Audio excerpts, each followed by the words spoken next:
warahmatullahi wabarakatuh. Saya Cikgu Nadia.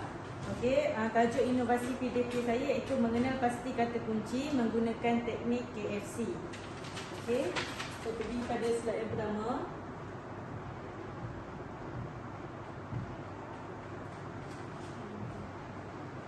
Okey, yang pertama tips untuk membantu pelajar menjawab kertas 1 bahagian A.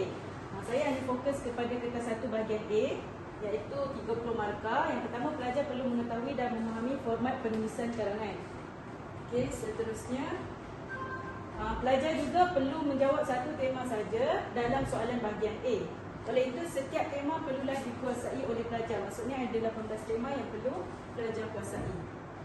Okey, teknik KFC ni, menggunakan teknik KFC adalah untuk mengenal pasti kata kunci. Okey. Okey, untuk menjawab soalan bahagian A ni, pelajar boleh gunakan teknik ini untuk mengenal pasti kata kunci, iaitu pertama, kalau dalam soalan tu ada berkaitan dengan sama ada kebaikan, manfaat, faedah, kesan, impak, natijah atau implikasi. Okey, seterusnya, kalau dalam soalan tu ada mengenai faktor, sebab, pemangkin, pencetus.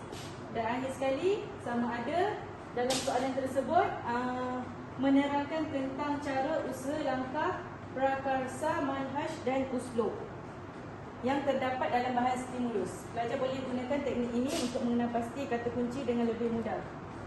Okey, yang kedua, dalam bahan itu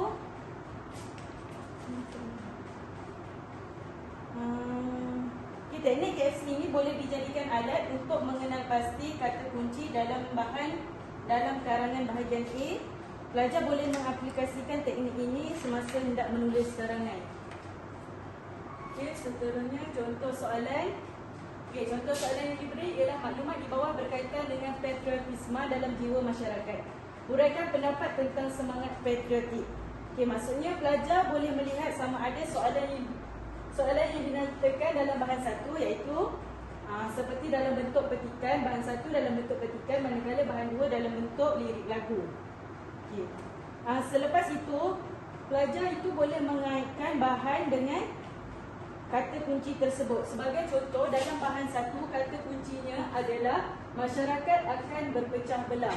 Kata kunci di sini ialah kesan.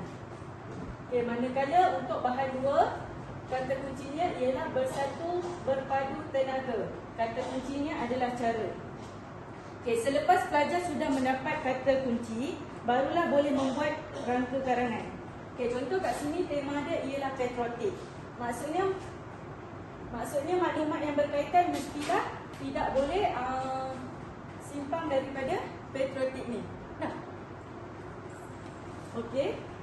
Seterusnya, kita pergi kepada pendahuluan. Okey, pendahuluan. Okey, murid boleh menggunakan teknik pendahuluan yang mantap dengan menggunakan teknik definisi, ataupun boleh menyisipkan beberapa peribahasa yang tepat. Okey, seterusnya, untuk membuat soalan per soalan, pelajar boleh meletakkan sama ada kata kunci, kesan ataupun langkah yang terdapat dalam petikan. Okey, seterusnya, untuk perenggan isi hanya ada 2 saja, iaitu perenggan isi